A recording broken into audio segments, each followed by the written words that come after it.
नमस्कार, मैं डॉक्टर अजीत भारती आज फिर आपके लिए CBSE board class 10th Hindi course A कृत का भाग 2 के अंतर्गत पाठ जाट पंचम की नाक, जिसके लेखक हैं कमलेश्वर। तो इस पाठ से संबंधित आज हम पाठ का सार या समरी लेकर आए हैं।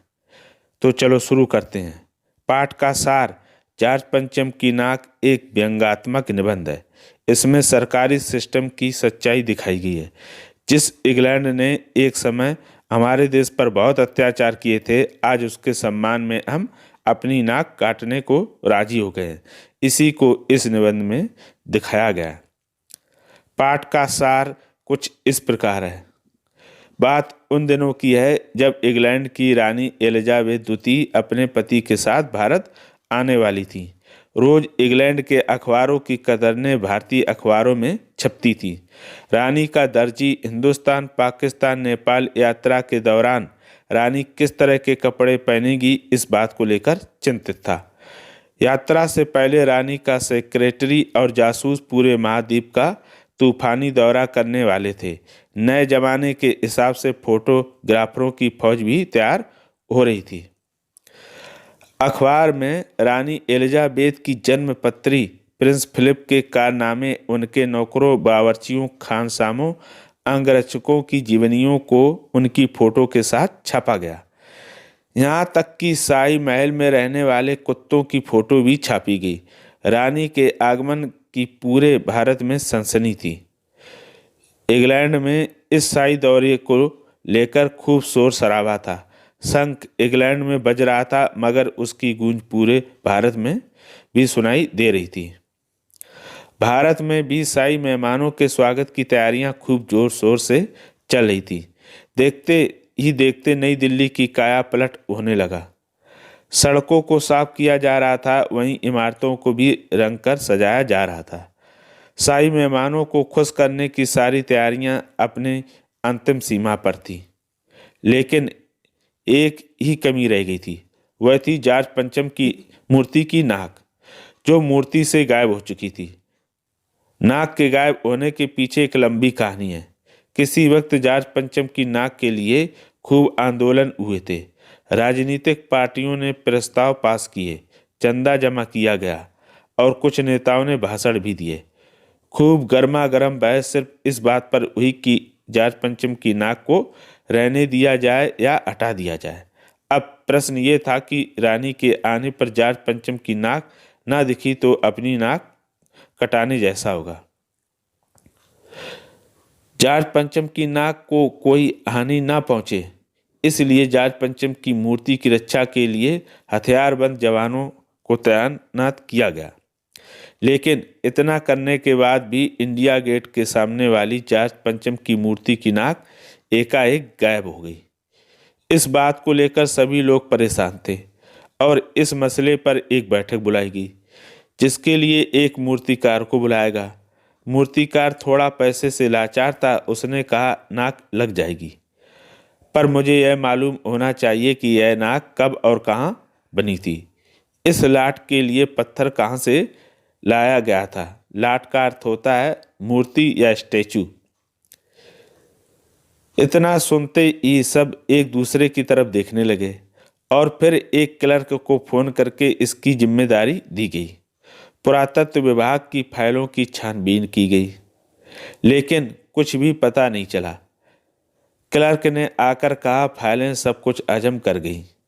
सुनकर सभी हुक्काम उदास हो जाते हैं। हुक्काम यानी जो हुक्म देते हैं, आदेश देते, जो अधिकारी हैं। बाद में मूर्तिकार ने यह कहकर मसला हल कर दिया कि मैं भारत के हर पहाड़ पर जाऊंगा और ऐसा ही पत्थर खोजकर लाऊंगा। मूर्तिकार की बात सुनकर कमेटी के सदस्यों की जान पर जान आई। मूर्तिकार हिंदुस्तान के पहाड़ी प्रदेशों और पत्थरों की खानों के दौरे पर निकल पड़ा, लेकिन बहुत प्रयास करने के बाद भी उसे उस किस्म का पत्थर नहीं मिला। तब उसने कहा, यह पत्थर विदेशी है। फिर से कमेटी के लोग दुखी हो जाते हैं। तभी मूर्तिकार ने कमेटी के लोगों को एक और सुझाव दिया, लेकिन इस शर्त पर कि यह बात अखबार वालों तक न पहुंचे। सभापति कि आंखों में चमक आ जाती है। चपरासी को सभी कमरों के दरवाजे बंद करने का आदेश दिया जाता है। मूर्तिकार कहता है कि देश में अपने नेताओं की मूर्तियां भी हैं। अगर इजाज़त हो और आप लोग ठीक समझें तो मेरा मतलब है कि जिसकी नाक इस लाट पर ठीक बैठे उसे उतार लाया जाए। सबने सबकी ओर देखा। थोड़ी देर के बाद सभी की इस बात पर सहमति बन गई। मूर्तिकार पूरे देश के दौरे पर निकल पड़ता है। वह सबसे पहले दिल्ली से बम्बई पहुंचता है और पूरे देश में घूम घूम कर देश के सभी महान नेताओं जैसे दादा भाई नौरोजी, गोखले, तिलक, शिवाजी, कांवस जी सबकी नाकें नापता है, लेकिन नाप ना मिलने के कारण गुजरात की ओर जाता है। वह गांधी जी, सरदार पटेल, विट्ठल भाई पटेल, महादेव देसाई, गुरु रविंद्रनाथ, सुभाष चंद्र बोस, राजा राम मोहन राय आदि की नाप लेता है और वह भी फिट नहीं बैठती है। तब वह बिहार और उत्तर प्रदेश जाता है। वहाँ चंद्रशेखर आज़ाद, बिस्मिल, मोतीलाल नेहरू, मदन मोहन मालवीय की लाटों के पास भी जाता है और वहाँ भी उसके हाथ कुछ नहीं लगता है। उसके बाद मद्रास, मैसूर, केरल घूमता हुआ पंजाब पहुँचता है, जहाँ लाला लाजपत राय, भगत सिंह आदि की नाकों का भी नाप लेता है और अंत में दिल्ली पहुँचता है। लेकिन किसी भी नेता की नाक जाट पंचम की लाट की नाक से मेल नहीं खाती है। सभी नाकें जाट पंचम की नाक से बड़ी निकलती हैं। सभा के सभी सदस्य फिर से मायूस हो जाते हैं। उसके बाद मूर्तिकार बिहार सेक्रेटेरिएट के सामने 1942 में शहीद बच्चों की मूर्तियों की नाकों का नाप लेता है, लेकिन बच्चों की नाकें भी जाट पंचम की नाक से बड़ी थीं।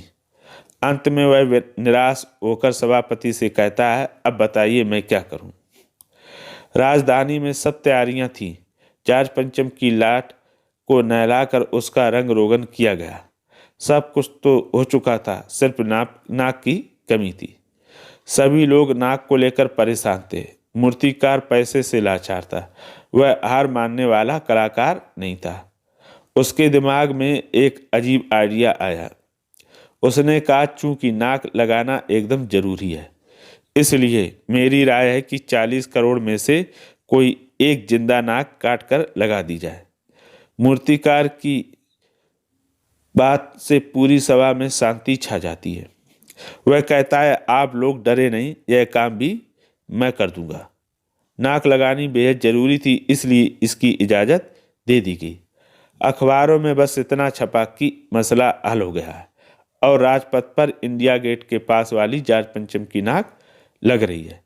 नाक लगने से पहले फिर हथियारबंद पहरेदारों की तैनाती की गई। मूर्ति के आसपास तालाब सुखाकर साफ किया गया, फिर उसमें ताज़ा पानी भरा गया जिससे जिंदा नाक सूखने ना पाए। कुछ दिनों बाद जाट पंचम की मूर्ति पर एक जिंदा नाक लगा दी जाती है। उस दिन सब अखबारों ने खबरें छापी कि जाट पंचम के जिंदा नाक लगाई गई, यानी एक ऐसी नाक जो बिल्कुल भी पत्थर की नहीं लगती। लेकिन उस दिन के अखबारों में एक बात गौर करने वाली थी।